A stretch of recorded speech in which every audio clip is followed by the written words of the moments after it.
Kembali lagi bersama kami di MHI. Kita nak bercerita tentang pencarian dana pembinaan masjid. Tak lain tak bukan kita bersama dengan Ustazah Nur Hidayu Muhammad Kamil, pendakwa bebas kita pada hari ini. Assalamualaikum Ustazah, apa khabar? Assalamualaikum warahmatullahi, sihat alhamdulillah. Okey, baik. Ini ada juga berkaitan dengan topik perbincangan kita pada pagi ini. Ini berkaitan kaedah tunai ataupun tanpa tunai. Yang mana satu yang memberi manfaat, Ustazah? Baik, terima kasih. Assalamualaikum warahmatullahi wabarakatuh kepada semua penonton MHI pada pagi ini.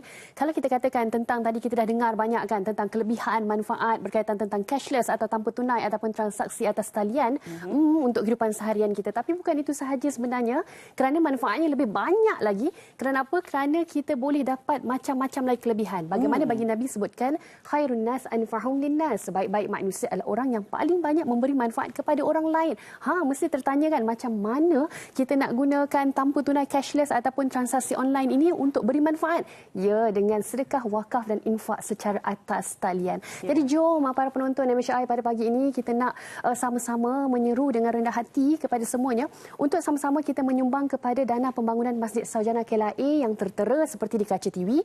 Maklumat yang tertera boleh sama-sama kita ambil supaya dapat kita sama-sama menyumbang kepada 20 juta ringgit Malaysia kepada dana pembangunan masjid ini. Para penonton, masjid ini perlu disegerakan pembinaannya kerana pertama, masjid yang terdekat tidak lagi dapat menampung jumlah kepadatan penduduk yang semakin bertambah. Dan yang kedua, masjid ini juga perlu untuk dibangunkan dengan kadar yang segera kerana masjid yang terdekat jaraknya 10 km bersamaan dengan 20 hingga ke 30 minit jarak perjalanan. Bayangkan orang ataupun masyarakat setempat terpaksa melalui perkara ini setiap hari untuk melaksanakan solat fardu 5 waktu ataupun solat Jumaat. Dan bayangkan kalau kita pula berada di tempat mereka. Kerana itu jom sama-sama kita nak jadi seperti yang Nabi sebutkan tadi, sebaik-baik manusia adalah dengan memberi manfaat kepada orang lain. Moga-moga dengan transaksi tanpa tunai ini ataupun transaksi atas talian, kita dapat wakaf, sedekah dan infak kepada pembangunan masjid ini. Dan masjid ini akhirnya dapat memberi dan pulangan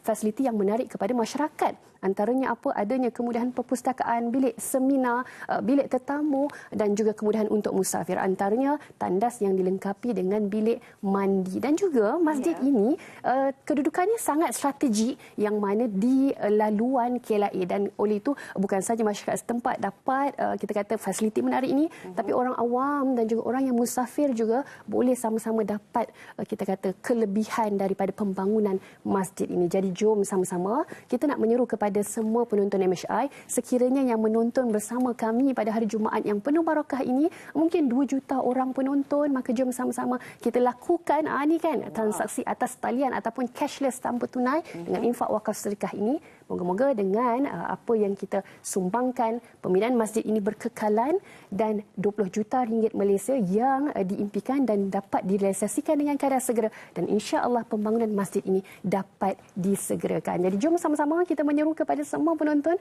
untuk sama-sama mengambil peluang dan ruang ini, dapat kita menyumbang kepada pembangunan Masjid Sarjana KLIA, insya-Allah. InsyaAllah mudah-mudahan dipermudahkan. Tambah-tambah pula hari Jumaat kan, Ustazah, kan?